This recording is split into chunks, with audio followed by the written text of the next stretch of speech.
Welcome to V6 news జిల్లా report. ప్రస్తుతం మనం జగిత్యాల జిల్లా కేంద్రంలో ఉన్నాం. జగిత్యాల జిల్లా డిమాండ్ చాలా సంవత్సరాలుగా ఉంది. జగిత్యాలకు చాలా పెద్ద చరిత్ర ఉందని చెప్పొచ్చు. 1978లో జరిగిన జగిత్యాల జైత్ర యాత్ర విప్లవోద్యమాలకే స్ఫూర్తిగా నిలిచింది. అదేవిధంగా జగిత్యాల పట్టణం గురించి చూసుకుంటే 1952లోనే జగిత్యాల పట్టణం పురపాలక సంఘంగా ఉంది. ప్రస్తుతం మనతో చీఫ్ విప్ కొప్పుల ఈశ్వర్ గారు ఉన్నారు. సార్, జగిత్యాల జిల్లా ఏర్పడింది. ఈ జిల్లా నుంచి క్యాబినెట్ హోదాలో మీరు ఉన్నారు. సో ఈ జిల్లా అభివృద్ధికి మీ ప్రణాళికలు ఏంటి? జగిత్యాల జిల్లా నిజంగా కూడా వ్యావసాయకంగా చాలా ముందున్నటువంటి జిల్లా. ఎందుకు అనంటే ఇదంతా కూడా శ్రీరామ్ సాగర్ ప్రాజెక్ట్ కింద ఉన్నటువంటి ఆయకట్టు ఉన్నటువంటి ప్రాంతం కాబట్టి గతంలో కూడా కరీంనగర్ జిల్లాలో ప్యాడీ పండించేటువంటి రైతులలో మొట్టమొదటి ప్రాంతం జగిత్యాలగా ఉండే. ఆ విధంగానే ఇప్పటి కూడా తర్వాత ఇది వ్యవసాయక జిల్లాగా చాలా అభివృద్ధి చెందేటువంటి అవకాశం ఉంటుంది. ఒకటి. రెండో విషయం ఏంటంటే గౌరవ ముఖ్యమంత్రి గారు ఆశిస్తున్నట్టు తెలంగాణ ప్రాంతమే ఒక విత్తన భాండాగారంగా దీన్ని తీర్చిదిద్దాలనేటువంటి దాంట్లో భాగంగా మన జగిత్యాలకు అటువంటి అవకాశాలు మెండుగా ఉన్నాయి. ఎందుకంటే ఈ ప్రాంతం నుంచి అనేక విత్తనోత్పత్తి చేయడానికి అవకాశాలు ఉన్నాయి. రైతులను ఆ విధంగా ప్రోత్సహించడం కోసం ఇప్పటికే పొలాసాలో మనకొక వ్యవసాయ విద్యాలయం ఉంది. దాని ఆధారంగా ఈ ప్రాంతంలో ఉన్నటువంటి రైతులందరినీ కూడా చక్కటి విత్తన భాండారంగా చేయడానికి మనం ప్రణాళికలు కూడా చేయాలనేటువంటి భావం ఉంది. వ్యవసాయక సంబంధితమైనటువంటి పరిశ్రమలు, మరి పౌల్ట్రీ కావచ్చు, లేదా డైరీ కావచ్చు, లేకపోతే వీటి ఆధారంగా మన ఇది రైస్ మిల్స్ కావచ్చు, తర్వాత రకరకాల పరిశ్రమలు కూడా వ్యవసాయ ఆధారిత పరిశ్రమలు కూడా వచ్చేటువంటి అవకాశం ఉంది. కొత్త జిల్లా కాబట్టి ఇక్కడ ఉన్నటువంటి ప్రజెంట్ సిచ్యువేషన్ ఏంది, తర్వాత దాన్ని మనం కొంత సమయంలో ఎక్కడి నుంచి ఎక్కడి వరకు తీసుకుపోయేటువంటి ప్రణాళిక చేసుకోవాల్సిన అవసరం ఉందో కూడా ప్రజలకు సంబంధించినటువంటి చాలా మారుమూల ప్రాంతాలలో ఉన్నటువంటి జిల్లాలో వాళ్ళు ఆ ప్రాంతంలో ఈ ప్రకారంగా మాకు సౌకర్యాలు చేస్తే చాలా అభివృద్ధి జరుగుతుంది అనేటువంటి అభిప్రాయాలు చెప్పినట్టయితే తప్పకుండా వాటిని స్వీకరిస్తాం. Next Jagtial municipal chairperson Vijayalakshmi గారు ఉన్నారు మనతో. విజయలక్ష్మి గారు, జగిత్యాల మున్సిపాలిటీలో ప్రధానంగా మీరు ఎదుర్కొంటున్న సమస్యలు ఏంటి? ప్రభుత్వానికి మీరు చేసే విజ్ఞప్తి ఏంటి? జగిత్యాల యావర్ రోడ్డు అనేది చాలా రోజుల నుంచి పెండింగ్లో ఉన్న ఒక సమస్య. ఆ సమస్య తీరాలంటే యావర్ రోడ్లో ఉన్న చాలామంది ఇండ్లు కోల్పోవడం జరుగుతుంది. వారికి నష్టపరిహారం ఇచ్చినట్టయితే సమస్య తీరుతుంది. కాబట్టి మేము కూడా మా పురపాలక శాఖ మంత్రి గారు కేటీఆర్ గారికి 20 కోట్లు ఇవ్వమని మేము వినతి పత్రం ఇవ్వడం జరిగింది. దానికి ఆయన కూడా సానుకూలంగా స్పందించి ఇవ్వడానికి సుముఖత చేశారు. ఆహ్లాదకరంగా ఉండే పార్కులు ఒకటి సమస్యగా ఉంది. ఒకటే పార్క్ ఉండడం వల్ల, అలాగే ఈ దరూర్లో క్యాంపులో ఉన్న నూతనంగా కొన్ని పార్కులు ఏర్పాటు చేయడానికి మేము నిధులు కూడా కేటాయించడం జరిగింది ఆల్రెడీ ఇప్పటివరకు. అలాగే మార్కెట్కి సంబంధించి కూడా కొన్ని ప్లేసులు చూడడం జరిగింది. అవి కూడా వినియోగంకి వచ్చినట్టయితే ముందుగా టౌన్ అభివృద్ధి చెందుతుంది. పారిశ్రామిక కారిడార్ కేంద్రంగా ఏర్పాటు చేయాలని కోరుకుంటున్నాను. ఎందుకంటే ఇక్కడ ఉన్న యువత ఎంతోమంది నిరుద్యోగులు ఉన్నారు. అలాగే ఈ నిరుద్యోగులు అనేది గల్ఫ్ దేశాలకు వలస వెళ్ళడం వల్ల వారికి ఎన్నో కష్టాలు ఏర్పడుతున్నాయి. అలాంటి వారికి కూడా పాస్పోర్ట్ ఆఫీస్ కూడా ఏర్పాటు చేయాలని కోరుకుంటున్నాను. నెక్స్ట్ డిఓ వెంకటేశ్వర్లు గారు, అక్షరాస్యత శాతంలో Jagtial compare to other districts చాలా వెనుకబడి ఉంది. సరైన విద్యా బోధన అందించడం కానీ ఈ విషయంలో మీరు ఎటువంటి చర్యలు తీసుకోవాలని మీరు ప్రణాళిక వేసుకున్నారు? మన జిల్లాలో 14 KGBలు ఉన్నాయి. 18 మండలాల్లో ఉన్నటువంటి 14 KGBలకి మిగతా 4 మండలాలు ఏవైతే అన్కవర్డ్ మండల్స్ ఉన్నాయో వాటిలో 4 పెంచేటువంటి దిశగా తీసుకుపోవడం, అదేవిధంగా 11 రెసిడెన్షియల్ స్కూల్స్ ఏవైతే ఉన్నాయో వాటిని పెంచే దిశగా మరి శాసనసభ్యుల సహకారంతో వాటిలో వసతుల కల్పనలోటి ముందుకు తీసుకువెళ్ళడం. జిల్లాలో డైట్ కాలేజీలు కూడా 3 ఉన్నటువంటి తెలిసింది. ఆ డైట్ కాలేజీను మరి గ్రామాలను దత్తత తీసుకొని మరి అడల్ట్ ఎడ్యుకేషన్ సెంటర్స్ను ఏర్పాటు చేసి మరి అక్షరత శాతాన్ని ఇంప్రూవ్ చేసేటువంటి విషయంగా ప్లాన్ చేసుకోవడం జరిగింది. జైశెట్టి రమణయ్య గారు చారిత్రకంగా ఎంతో రీసెర్చ్ చేశారు జగిత్యాల జిల్లా గురించి. చారిత్రకంగా లేకపోతే పర్యాటక పరంగా జగిత్యాల జిల్లాకున్న అవకాశాలు ఏంటి సార్? చెప్పండి సార్. 80% ఆఫ్ ది పాపులేషన్ వ్యవసాయం మీద ఆధారపడి ఉంది కనుక సరే ఆబీ తాబీ పంటలకు ఖరీఫ్ రబీ పంటలకు ఇంకా 2 సంవత్సరాల దాకా ధోకా లేదు. కాకపోతే రైతుకు సరి అయినటువంటి సమయంలో సరి అయినటువంటి విత్తనాలు అందాలి, సరి అయినటువంటి సమయంలో బ్యాంకు రుణాలు అందాలి. వచ్చినటువంటి పంట ఐకేపీ కేంద్రాల్లో కానీ ఇతరత్ర ప్రాంతాల్లో కానీ మద్దతు ధరకు తగ్గకుండా రైతుకు ఆశాజనకంగా ఉండేటువంటి యొక్క రీతుల్లో ధాన్యాన్ని అమ్మేటువంటి ఏర్పాటు చేయాలి. ఎక్కడెక్కడైతే ధాన్యం అమ్మబడుతుందో అక్కడ గిడ్డంగులను కనీసం టార్పాలిన్లు కూడా లేనటువంటి పరిస్థితులు కొన్ని కేంద్రాల్లో ఉన్నవి కనుక రైతు మన దక్కన్లో అకాల వర్షాలు వచ్చి కళ్ళ ముందే పంట కొట్టుకుపోయేటువంటి పరిస్థితులను చూసినప్పుడు బాధాకరంగా ఉంటుంది కనుక వాటిని అన్నింటిని కూడా మొట్టమొదటి ప్రికాషనరీ మెజర్గా ప్రభుత్వం చర్యలు తీసుకోవాల్సిన అవసరం ఉంది. తర్వాత వ్యవసాయ విశ్వవిద్యాలయం ఇక్కడ అవసరం ఉన్నటువంటి యొక్క పొలాస కేంద్రం ఏదైతుందో immediately it should be developed into an agriculture university. చెలగల్లో ఉన్నటువంటి పరిశోధనా కేంద్రంలో చాలా సంవత్సరాల క్రితం కొత్త వంగడాలకు క్రియేటివ్ జీనియస్ ఇక్కడుంది. జగిత్యాల వరి విత్తనము అనేటువంటిది ఈ ప్రాంతం నుండి సృష్టింపబడుట ఇక్కడి వ్యవసాయదారుల యొక్క కృషి ఫలితము అని చెప్పక తప్పదు. తర్వాత మన దగ్గర రైతుల ఆత్మహత్యలు లేవు, కానీ ఒకవేళ ఉన్నటువంటి చోట అటువంటి పరిస్థితులు వస్తే పంటలు ఎందుకు ఫెయిల్ అయినాయి, ఏ విధంగా వ్యవసాయ అధికారులు ఒక పాఠశాలలో విద్యార్థులు ఫెయిల్ అయినట్టయితే ఉపాధ్యాయులను ఏ విధంగా బాధ్యులు చేస్తారో, రైతులు వాళ్ళ పంటల్లో ఫెయిల్ అయినట్టయితే సంబంధితమైనటువంటి వ్యవసాయ అధికారులు వాళ్ళ యొక్క జవాబుదారీతనాన్ని పెంచాల్సినటువంటి యొక్క అవసరం ఉందని నేను భావిస్తూ ఉన్నా. రెండవది, పరిశ్రమల్లో జగిత్యాల్లో పరిశ్రమలు లేవు.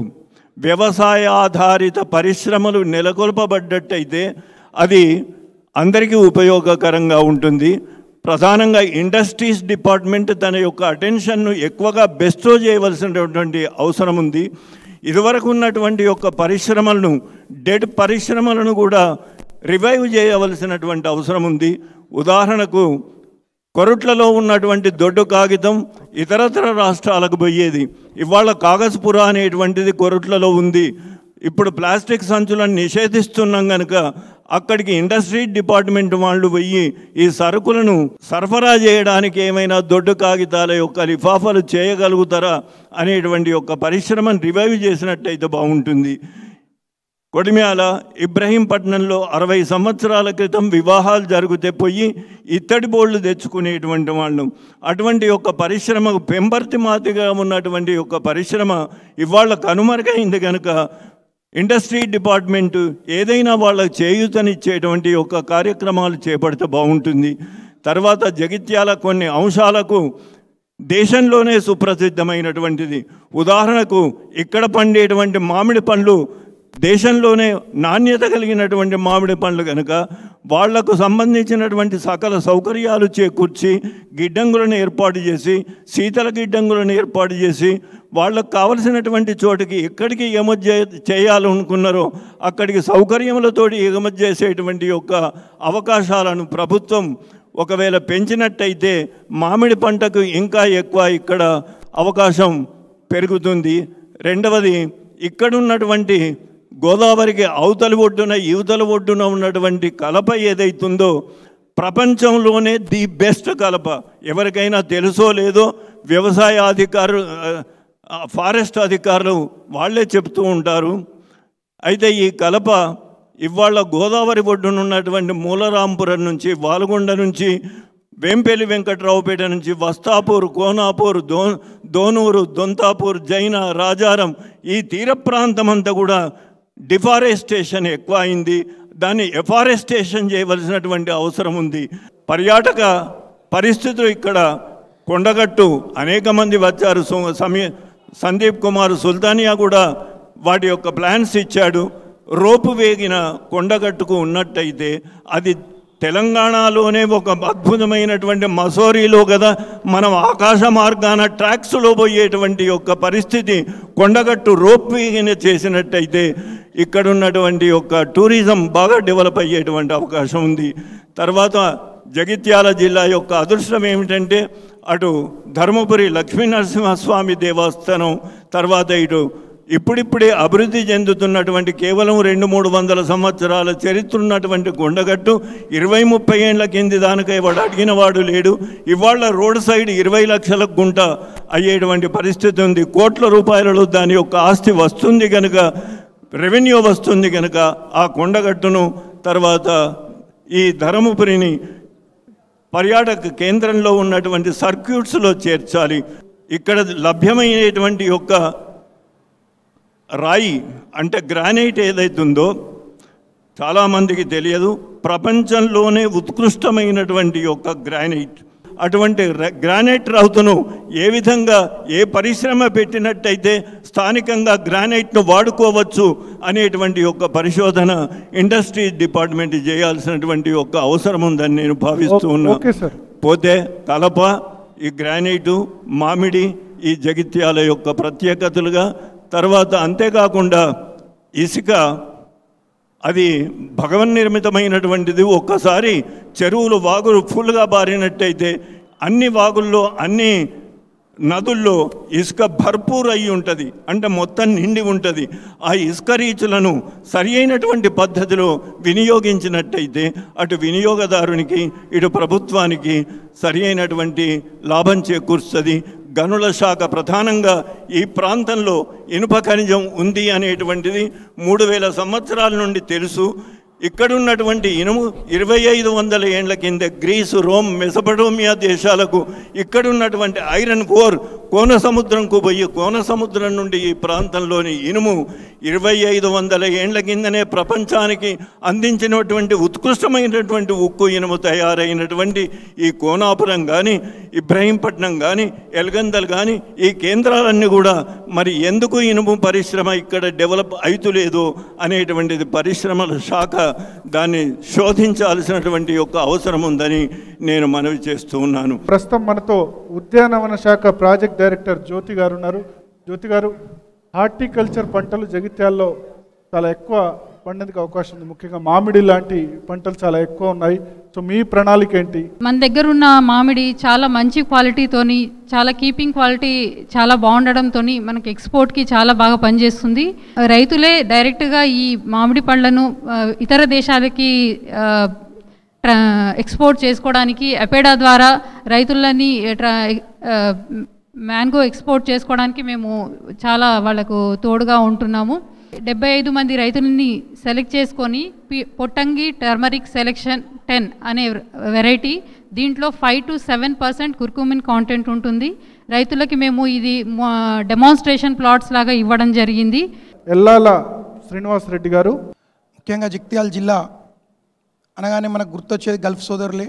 మేము అక్కడికి వెళ్ళి చూసినప్పుడు దుబాయ్లో వాళ్ళ పరిస్థితులు మాత్రం దుర్భరంగా ఉన్నాయి. సో ముఖ్యంగా మన ప్రభుత్వం తీసుకున్నటువంటి టామ్కామ్ సంస్థ ద్వారా వాళ్ళకి సాంకేతికంగా నైపుణ్యత కల్పించినట్టుంటే అద్భుతాలు సృష్టించే అవకాశం ఉంది.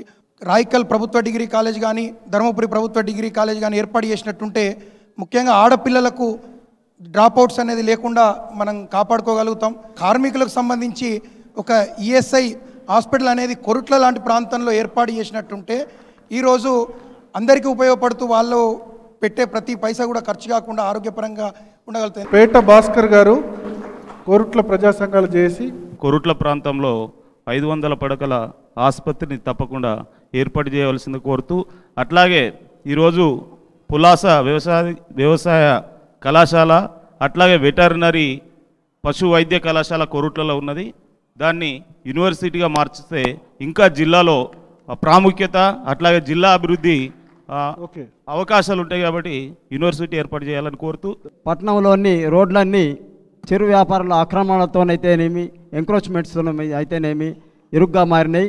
అట్లాంటి ఎంక్రోచ్మెంట్స్ని తొలగించి చుట్టుపక్కల బైపాస్ రోడ్లు ఉన్నాయి. అట్టి బైపాస్ రోడ్లను అది అడుకలోకి తెస్తే ప్రజలకు చాలా బాగుంటుంది. జగిత్యాల జిల్లాలో గల్ఫ్కు వలస వెళ్ళే వాళ్ళు చాలా ఎక్కువ సంఖ్యలో ఉన్నారు. సో ప్రభుత్వం తరపున ఈ గల్ఫ్ కార్మికుల సంక్షేమానికి కానీ, చాలామంది చనిపోతే కనీసం డెడ్ బాడీ కూడా ఇక్కడికి తీసుకురాని పరిస్థితి ఉంది. సో ఆ విషయంలో ప్రభుత్వం ఏం చేయబోతుంది? జగిత్యాల డివిజన్ నుంచే గల్ఫ్కి వెళ్ళేటువంటి వాళ్ళ సంఖ్య ఎక్కువ కాబట్టి ఇప్పుడు తెలంగాణ ప్రభుత్వం వచ్చిన తర్వాత తప్పకుండా వాళ్ళకి ఇక్కడే అన్ని అవకాశాలు కల్పించేటువంటి ఏర్పాటు చేయడంలో భాగంగానే ఇవాళ ప్రాజెక్టుల రీడివిజనింగ్ ద్వారా ఇదివరకు ఉన్నటువంటి శ్రీరామ్ సాగర్ ప్రాజెక్టుతో పాటు కాళేశ్వరం ప్రాజెక్టు ద్వారా దాదాపు ఒక 5-6 జిల్లాలలో అంటే గల్ఫ్కు వెళ్ళే అవసరం లేకుండానే మీరు ఇక్కడే ఉపాధి కల్పించేందుకు ప్రయత్నిస్తారు. గల్ఫ్కి వెళ్ళే అవసరం లేకుండానే ఇక్కడ వాళ్ళ సొంతూరులో ఉండేటువంటి అవకాశం కల్పించే విధంగా మరి చర్యలు తీసుకోవడం జరుగుతుంది. అదేవిధంగా ఇప్పుడు అక్కడ ఉన్నటువంటి వాళ్ళ పరిస్థితి, వాళ్ళు అక్కడ ఎవరైతే ఇబ్బందులు పడుతున్నారో వాళ్ళ కోసం ఇప్పటికే ప్రత్యక్షంగా కలిసి వాళ్ళ సమస్యలు పరిష్కరించడం కోసం ఒక ప్రయత్నం జరుగుతూ ఉంది. అదేవిధంగా ఇక్కడ ఒక పాస్పోర్ట్ కార్యాలయం కూడా కావాలని చైర్మన్ గారు కూడా చెప్పడం జరిగింది. అది పరిశీలించదగ్గటువంటి విషయం. తప్పకుండా ప్రభుత్వ పరంగా ఒక సెల్ ఏర్పాటు చేసి వాళ్ళ సమస్యలు పరిష్కారం చేయడం కోసం తప్పకుండా ప్రయత్నం జరుగుతుంది. కమతాల శ్రీనివాస్ గారు, ప్రతి జిల్లా కేంద్రం లోపల ఒక ఇండస్ట్రియల్ కారిడార్గా ఒక 50 ఎకరాల స్థలాన్ని సేకరించి మరి దీనిపై ప్రత్యేకంగా మన ప్రభుత్వం దృష్టి సారించాల్సిన అవసరం ఉంది. భోగ రవిప్రసాద్ గారు, ట్రస్మా. ఇక్కడ ప్రభుత్వం ప్రైవేట్ పాఠశాలలు సమన్వయంతో జిల్లా అధికారి గారు ప్రభుత్వం కూడా ఒక కార్యాచరణ సిద్ధం చేస్తే ట్రస్మా కూడా అందులో యాక్టివ్గా పార్టిసిపేట్ చేస్తుంది. ఇక్కడ ముఖ్యంగా చూస్తే మనకు అడల్ట్ లిటరసీ 74% ఉంది, యూత్ లిటరసీ అనేది 90% ఉంది. యూత్ లిటరసీ చాలా ఇంపార్టెంట్ కాబట్టి ఈ యూత్ లిటరసీ పెంపొందింపులో మేము ట్రస్మా కూడా భాగమై మీకు 100% లిటరసీ సాధించడానికి కృషి చేస్తామని తెలియజేస్తున్నాం. Thank you. M Naveen Reddy గారు, 1,00,000 జనాభా ఉన్నటువంటి ఈ జగిత్యాల ఇంకొక 5 సంవత్సరాలు 10 సంవత్సరాల తర్వాత దాదాపుగా 2 లక్షల వరకు జనాభా చేరుకునే అవకాశం ఉంటుంది. సో దానికి అనుగుణంగా ఫస్ట్ మన పట్టణాన్ని కూడా వేగంగా అభివృద్ధి చెందించుకోవాల్సిన అవసరం ఉంది. ట్రాఫిక్ ప్రాబ్లం ఉంది ఇక్కడ. ఆ ట్రాఫిక్ అంటే రోడ్ల యొక్క విస్తరణ జరగాలి, పార్కు లాంటివి కానివ్వండి, లేదా ఈ పక్కన్నటువంటి మోతి చెరువును కొద్దిగా డెవలప్ చేసినట్టయితే అక్కడ కూడా ఒక టూరిజం స్పాట్ చిన్నగా ఏర్పాటు చేసే అవకాశం ఉంటాయి. కాబట్టి వీటి మీద మున్సిపాలిటీ వాళ్ళు కానీ ప్రభుత్వం కానీ దృష్టి పెట్టాలని కోరుతా ఉన్నాను. ఒట్నాల రాజశేఖర్ గారు, విద్యార్థులకు చాలా ఇబ్బంది అవుతుంది కాబట్టి ఓల్డ్ బస్ స్టాండ్ని మార్చడం కానీ దాని విస్తరణ కార్యక్రమాన్ని కానీ తీసుకోవాలని చెప్పేసి కోరుచున్నాం. నరసింహారెడ్డి గారు, మరి ఒకే మేనేజ్మెంట్ కిందికి విద్యను తీసుకురావాలి. మధ్యాహ్న భోజనంకి సంబంధించి అనేక ఇబ్బందులు ఉన్నాయి, మరి ఆ ఇబ్బందులను తొలగించాలి. పబ్లిక్ ఇంట్రెస్ట్ అయినటువంటి ఇంగ్లీష్ మీడియంలోనే బోధన జరగాలని పబ్లిక్ కోరుకుంటారు కాబట్టి మరి ఆ ఇంగ్లీష్ మీడియం పాఠశాలలను ఏర్పాటు చేసి దానికి కావాల్సినటువంటి ఇన్ఫ్రాస్ట్రక్చర్ని ఏర్పాటు చేసి ఉపాధ్యాయులను నియమించినప్పుడు మాత్రమే విద్యా వ్యవస్థ బలోపేతం అవుతుంది. చక్కినం కిషన్ గారు, chamber of commerce. Bypass road ఏదైతే మెయిన్ కెనాల్ మీద ఉందో ఆ మధ్యన కల్వర్ట్లు లేక బ్రిడ్జిలు లేక కొరుట్ల మెట్టిపల్లి పోవాలంటే అసౌకర్యంగా ఉంది కాబట్టి బైపాస్ను ఆ మెయిన్ కెనాల్ పక్కకు బ్రిడ్జిలు నిర్మించినట్టుంటే రద్దీ కూడా కొంత తగ్గుతుంది. పంటలకు సంబంధించిన ఇండస్ట్రీస్ నెలకొల్పినట్టుంటే వాటికి ప్రభుత్వ పరంగా రాయితీలు ఇవ్వాలి. ఒక పబ్లిక్ ఉపయోగించాల్సిన టౌన్ హాల్ కమర్షియల్గా ఉపయోగిస్తున్నాం మనం. డబ్బా రవి, విద్యుత్ షాక్ ద్వారా ప్రమాదాలకు గురి అయినప్పుడు చనిపోయినప్పుడు 4 లక్షల రూపాయలు ఇస్తామని వాళ్ళు ఒక జీవో తీయడం జరిగింది ఎక్స్గ్రేషియాగా. అది నష్టపరిహారంగా కాదు, ఆర్థిక సాయంగా. పశువులు చనిపోతే 40,000 రూపాయలు ఇస్తామని, కానీ ఎక్కడ కూడా ఇవి అమలుకు నోచుకోవట్లేదు. నెక్స్ట్ ముస్లిం మైనారిటీ నేత रियाजुद्दीन गारू. डिस्ट्रिक्ट बनने के बाद दूसरी सरकारी जबान के तौर पर उर्दू को भी साइन बोर्ड्स पर यहाँ पर तहरीर फरमाएं. 80 एकर्स के ऊपर यह किला है जो मिनी स्टेडियम के तौर पर भी वहाँ पर हम बना सकते हैं. నెక్స్ట్ బలే శంకర్ గారు, దళిత సంఘ నేత. తాటిపల్లి నుంచి దరూరు వెళ్ళేటువంటి బైపాస్ రోడ్లో ఉన్నటువంటి రైల్వే గేటును దాన్ని ఓపెన్ చేసినట్టు ఉంటే భారీ వాహనాలు అట్లా వెళ్తాయి కాబట్టి అది తప్పకుండా ప్రభుత్వం ఆ విధంగా చర్యలు తీసుకోవాలని చెప్పి నేను విజ్ఞప్తి చేస్తూ, అదేవిధంగా ప్రధాన ఆసుపత్రిని దాన్ని అప్డేట్ చేయవలసిన అవసరం ఉన్నది. ప్రధాన ఆసుపత్రికి వేలాది సంఖ్యలో రోగులు వస్తున్నారు కాబట్టి ఆ ఆసుపత్రిని మరి దరూర్ క్యాంపులో ఏర్పాటు చేస్తే చాలా బాగుంటుందని చెప్పి ఈ సందర్భంగా విజ్ఞప్తి చేస్తూ ఉన్నాను. నెక్స్ట్ జమునా రాణి గారు. కొత్త బస్టాండ్ నుంచి ఎస్కేఎన్ఆర్ కాలేజ్ వరకు రోడ్డు వెడల్పు చేయాలి. జగిత్యాల జిల్లాలో పీఈటీ పోస్టులు అప్గ్రేడ్ చేయాల్సిందిగా ప్రభుత్వాన్ని కోరుకుంటున్నాను. సిహెచ్ మదన్ మోహన్ గారు, అడ్వకేట్. మ్యాంగో ఆమ్చూర్ అనేటువంటి పరిశ్రమ మనకు ఒకటి అవసరం ఉన్నది. 2011లో క్వింటాల్ 15 నుంచి 16,000 అమ్ముకుంటే అదే పసుపును 2012 నెక్స్ట్ ఇయర్కు 5 నుంచి 6,000 పడిపోయింది. కారణం ఏంటంటే నిల్వ ఉంచే పరిస్థితి లేకపోయింది. దుబాయ్ కార్మికుల గురించి మాట్లాడుకున్నట్టయితే వాళ్లకు కేరళ ప్రభుత్వం ఏ విధమైనటువంటి సౌకర్యాలు కల్పిస్తున్నదో, భద్రత అంటే వాళ్ళు ఇక్కడి నుంచి వెళ్ళేటప్పుడు వాళ్ళ యొక్క వివరాలు నమోదు చేసుకోవడం, వాళ్ళకి అక్కడ కంపెనీ అవగాహన కల్పించడం, ఆ తర్వాత వాళ్ళు అక్కడి నుంచి పంపించినటువంటి డబ్బుకు సరైనటువంటి భద్రత కల్పించడం లాంటి చర్యలు తీసుకుంటే ఈ యొక్క ఆర్థిక అభివృద్ధి ఉంటుందేమో అని చెప్పి భావిస్తూ అవకాశం ఇచ్చినందుకు ధన్యవాదాలు. ముఖ్యంగా ఎన్ఆర్ఐ సెల్ జిల్లా వ్యాప్తంగా కావాలని NRI police, NRI high commission ఈ 3 విదేశాలు వెళ్ళే వారికి అవసరం, అతి ముఖ్య అవసరం అని చెప్పి గుర్తించి ముఖ్యమంత్రి గారు అవి అన్ని జిల్లా అధికారులను ఆదేశాలు చేస్తే వీళ్ళు అమలు చేయడం జరిగింది. లైసెన్స్ తీసుకున్న ఏజెంట్లు ఏ విధంగా మోసం చేస్తున్నారు, నకిలీ వీసాలు ఎట్లా ఇస్తున్నారు, ప్రత్యేకించి ఆదేశాలు ఇచ్చినప్పుడు అక్కడనే కేటీఆర్ గారు ఒక ఆర్డర్ పాస్ చేసారు, జియో జారీ చేసారు, ఆదేశాలు జారీ చేసినా ఇప్పటికీ సంవత్సరంన్నర అవుతుంది, అవుతుంది. వ్యాలిడ్ పాయింట్ రేజ్ చేశారు. ఈశ్వర్ గారిని ఇప్పుడే తెలుసుకుందాం. ఈ గల్ఫ్ ఏజెంట్స్ ఏదైతే ఉన్నదో ఇది ఒక పెద్ద రాకెట్. దీన్ని తెలంగాణ ప్రభుత్వం గుర్తించింది. లైసెన్స్ లేనటువంటి వాళ్ళు కూడా ఏజెంట్స్గా వ్యవహరించి చాలా మోసాలు చేసి లక్షలాది రూపాయలు ప్రజలను మోసం చేసినటువంటి విషయం గతంలో జరిగినటువంటిది నిజం. దాన్ని అరికట్టడం కోసం ప్రభుత్వం అన్ని చర్యలు తీసుకుంటుంది. వితౌట్ లైసెన్స్ తోటి గల్ఫ్ మన పంపేటువంటి వాళ్ళు ఏజెంట్స్ ఉన్నారో వాళ్ళందరినీ కూడా నిరోధించేటువంటి ప్రయత్నం మన కేటీఆర్ గారి ఆదేశాల మేరకు ఇక్కడ అమలు చేపిస్తాం. చదువు మానేసి కనీస చదువులు చదివిన వాళ్లకు వ్యవసాయ రంగానికి ఆధారపడేటువంటి స్మాల్ స్కేల్ ఇండస్ట్రీస్ అంటే సెల్ఫ్ ఎంప్లాయ్మెంట్ స్కీమ్ కింద ఏర్పాటు చేస్తే బాగుంటుందని చెప్పి నా యొక్క మనవి. జక్కు రవి గారు ఉద్యోగ చేసి రవాణా సౌలభ్యం పెంచినట్లయితే జిల్లా అభివృద్ధుల కోసం, ఎందుకంటే 2 పుణ్యక్షేత్రాలు ఉన్నాయన్నటువంటి మాట, మనకు ఒక ట్రైన్ రూట్ మంచిర్యాల జిల్లాను కలుపుకొని కొండగట్టు పుణ్యక్షేత్రం, ఇటు జగ్త్యాలను కలుపుకొని ఇటు వేములవాడ కానీ కొండగట్టు ఇటు బాసను కలుపుకున్నట్టయితే కొంత రవాణా సౌకర్యం ఏర్పడుతుందని చెప్పేసి ఒక మాట. గోదావరి పక్కకెళ్ళే ఒక పెద్ద హైవే రోడ్ మధ్యలో డివైడర్స్ ఏర్పాటు చేసి జిల్లా ఎండు నుండి కమ్మూరు బ్రిడ్జిని కలుపుకొని ధర్మపురిని కలుపుకొని కోట్లింగాల వరకు కూడా ఒక పెద్ద రోడ్డు ఏర్పాటు చేసి డివైడర్స్ ఏర్పాటు చేయని చెప్పేసి. ధర్మపురికి రావాల్సినంత పేరు రాలేదు, చారిత్రక ప్రాధాన్యత ఉన్నప్పటికీ అని చాలామంది అనుకుంటారు. రెండవది, ధర్మపురిలో బస్ డిపో ఎంతవరకు వచ్చింది? ధర్మపురి పుణ్యక్షేత్రం అభివృద్ధి జరగాల్సినటువంటి అవసరం తప్పకుండా ఉంది. దీనికి సంబంధించి మాకు కూడా ఒక విజన్ ఉంది. పోయిన సంవత్సరం జరిగినటువంటి గోదావరి పుష్కరాల సందర్భంలో తెలంగాణ ప్రభుత్వం వచ్చిన తర్వాత ముఖ్యమంత్రి గారు ప్రత్యేక చొరవతో దాదాపు 80 కోట్ల రూపాయలు వెచ్చించి ధర్మపురి నిజంగా కూడా మొన్నటి గోదావరి పుష్కరాలతో ప్రపంచానికి ధర్మపురిని తెలియజేసినటువంటి పరిస్థితి తెలంగాణ ప్రభుత్వం వచ్చిన తర్వాత ఇంకొక విషయం ఏంటంటే ధర్మపురిలో ముఖ్యమంత్రి గారికి సంబంధించినటువంటి లక్ష్మీ నరసింహస్వామి మొక్కు బాకీ ఉంది. ధర్మపురి కూడా తప్పకుండా అభివృద్ధి చేస్తామని ఎన్నికల సందర్భంలోనే ప్రకటన చేయడం జరిగింది. దానికి సంబంధించినటువంటి మాస్టర్ ప్లాన్ ఆల్రెడీ తయారు చేసి ఉంచడం జరిగింది. ఏ క్షణంలోనైనా ప్రతి జిల్లా కేంద్రాన్ని కార్పొరేషన్గా ముఖ్యమంత్రి గారు ప్రకటించేటువంటి అవకాశాలు. అదేవిధంగా ఇరిగేషన్ రంగాన్ని తప్పకుండా మనం బాగు చేసుకుంటాం. ఎందుకంటే ఈ బ్యారేజెస్ వచ్చిన తర్వాత ఇదివరకే శ్రీరామ్ సాగర్ ప్రాజెక్ట్ ఉన్నది కాబట్టి కాలువల లైనింగ్స్ కావచ్చు, ఇంకా చెడిపోయినటువంటి తూములు కావచ్చు, మిషన్ కాకతీయ కిందనే ఇప్పుడు దాదాపుగా అన్ని చెరువులు మనం చేసుకున్నాం. 1000 పడకల ఆసుపత్రి లేదా 600 పడక ఆసుపత్రి తప్పకుండా ఈ జిల్లా కేంద్రంలో మనం ఇప్పుడున్న 162ను అప్గ్రేడ్ చేసుకోవడంతో పాటు ఉన్నటువంటి బిల్డింగ్ ఏదైతే ఉందో అది ఏమాత్రం కూడా పనికిరాదు. దాన్ని గ్రామానికి ఇంతకుముందు చెప్పినట్టు మరి కొంచెం దూరంలో బ్రహ్మాండమైనటువంటి హాస్పిటల్ నిర్మాణం కూడా చేసుకోవాల్సినటువంటి అవసరం ఉంది. రోడ్స్ డెవలప్మెంట్ ఉండాలి, సెంట్రల్ లైటింగ్ అనేది లేదు మన దగ్గర. సో ఫస్ట్ అది ఇంపార్టెంట్. జగిత్యాల పర్ఫెక్ట్ జిల్లాగా అభివృద్ధి చెందాలంటే కేవలం జగిత్యాలనే డెవలప్ చేస్తే సరిపోదు, దానిలో ఉన్న 18 మండలాలను కూడా డెవలప్ చేయాలి.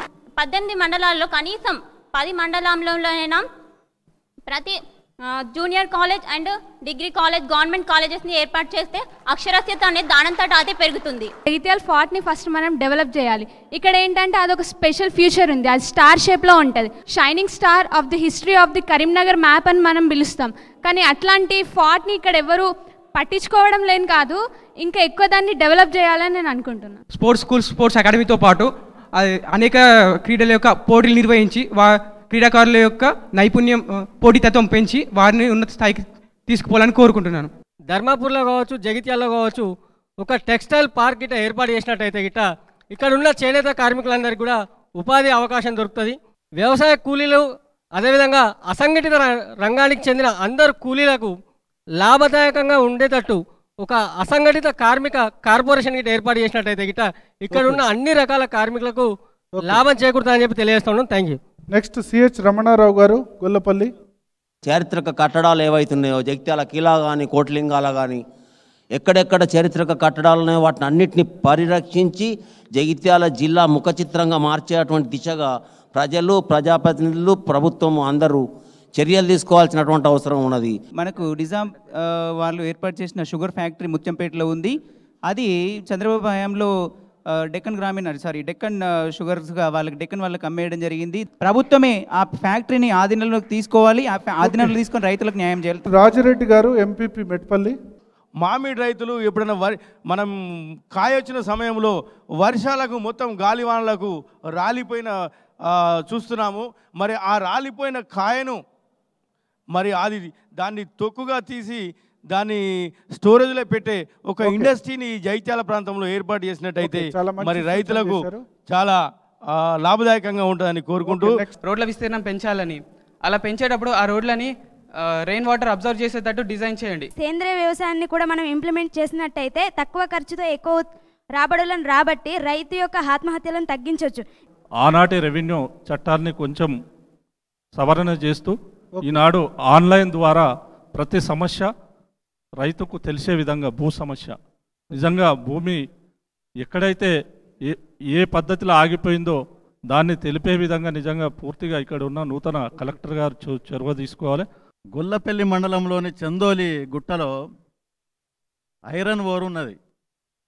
అంటే దాదాపు ఒక ఉక్కు కర్మాగారం స్థాపించాల్సిన ఇనుము ఆ చందోలి గుట్టల్లో ఉన్నది. మరి దాన్ని గత 5 సంవత్సరాల కిందటనే రెవెన్యూ అధికారులు దాన్ని మైనింగ్ డిపార్ట్మెంట్కి స్వాధీనం చేశారు. నా గ్రామం తాడపాకల్ మోర్తాడ్ మండల్. నా భర్త దుబాయ్ వెళ్ళడానికి మోర్తాడ్ ట్రావెల్స్లో టికెట్ ఓకే చేయించుకోవడానికి మహేష్ అనే యజమాని దగ్గరికి వెళ్ళాడు. టికెట్స్ ఓకే చేయించుకున్న 4వ డేటు 9వ నెలలో నా భర్త దుబాయ్కి వెళ్ళాడు. మహేష్ అనే యజమాని మా బంధువులు ఉన్నారు కొందరు అని కొన్ని మెడిసిన్స్ ఇచ్చాడు. ఆ మెడిసిన్స్ మత్తు పదార్థాలని నా భర్త దుబాయ్లో శ్రీనుని దుబాయ్ ఎయిర్పోర్ట్ పోలీసులు పట్టుకున్నారు. ఈ మోర్తాడ్ మహేష్ యజమానిని మోర్తాడ్ పోలీసులు కస్టడీలోకి తీసుకొని అక్కడ దుబాయ్లో ఎవరికైతే పంపించాడో వారి పేరు చెప్పి దుబాయ్లో నా భర్తను విడిపించాలని కోరుతున్నాను. నా భర్త చదివిలా బేమర్ బట్టి చనిపోయిండు. 10 నెలల ఇంతవరకు రాలేదు. ఆయన కోసమే చూస్తున్నాం. అప్పయిండని సైదిపోయితే బేమర్ బట్టి దవాఖానలో 3 నెలలు ఉన్నాడు. 3 నెలల వరకు నా భర్త చనిపోయిండు. తిందామంటే తిండికి లేదు. 10 లక్షలు అప్పయిండు. కట్టం చేసుకొని బతుకుడు. నాకు ఒక కొడుకు. మాకు ఎవ్వరి మీద ఏం గుమానం లేదు, కానీ బేమర్ బట్టి చనిపోయిండు. ఇంతవరకు రాలేదు. నా భర్త కోసం చూస్తున్నా. అయ్యలారా మీరందరూ సహాయకారం ఉండి నా భర్తను ఎట్లా వేసి రప్పియాలి. నాకు ఎక్కడ ఏం లేదు. నాదను మీరే సహాయకారం ఉండి నా భర్తను పంపించాలి. ఇది V6 న్యూస్ జిల్లా రిపోర్ట్. ఈ కార్యక్రమంలో పాల్గొన్న వారందరికీ కూడా ధన్యవాదాలు.